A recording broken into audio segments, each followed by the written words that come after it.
أحلى فطيرة جلاش هاخليكم تعملوها بالفراخ مش باللحمة. بعد كده هنبدأ نجيب البهارات بتاعتنا. هنحط ملح وفلفل أسود، بابريكا مدخنة، كركم، كاري، وبشرة جوز الطيب وتوم باودر. بعد كده هنجيب فصين توم مهروسين ونحطهم فوقيهم. وبعد كده هنبدأ ننزل الفراخ بتاعتنا، نحطها في الطاسة، وبرضه زي ما قلنا منقلبهاش، نسيبها الأول شوية لحد ما تشرب كده الزبدة بتاعتها والسمنة. بس بعد كده نبدأ نقلبها كويس جدا. بعد ما تبدأ تستوي معانا، قبل ما تستوي بحاجات بسيطة كده، هنبدأ نجيب صويا صوص. اللي ما بيحبهاش ما يحطهاش، بس هي بتدي طعم جامد جدا الصراحة، جربوها. خلاص دخلت سوا، هنبدأ نجيب ايه، كوباية كريمة، كريمة طهي. اللي ما عندوش ممكن ما يحطهاش، بس برضو كويسة جدا. كريمة طهي كده هنقلب. ممكن تحط بق اللبن لو ما عندكش كريمة الطهي، بس بق صغير جدا.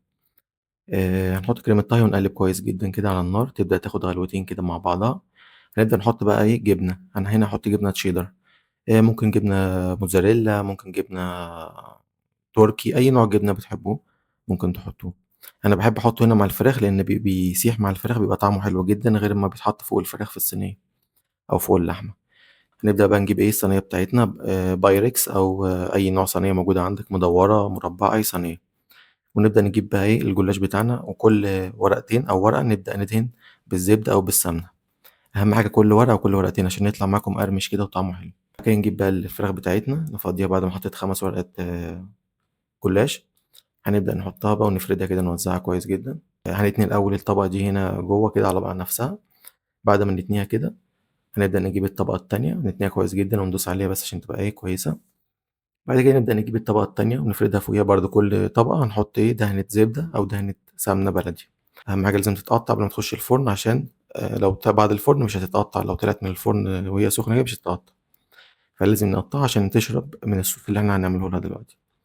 هنبدأ بقى نعمل لها ايه الصوص بتاعها. هنجيب كوباية لبن، ونجيب شوية فلفل أسمر نحطهم عليها، وشوية ملح، وبيضة. اللي ما بيحبش يحط بيضة ما يحطش، بس هي بالبيض مفيش طعم خالص للبيض، ولا ريحة زفارة ولا أي حاجة. بيخليها مورقة كده وشكلها حلو ولونها أصفر جميل. نضربهم كويس بمضرب البيض. بعد كده نبدأ نسقي بيهم الجلاش بتاعنا، ونسيبه شوية لمدة مثلا ايه 10 دقايق ربع ساعة، ونغطيه قبل ما ندخله الفرن.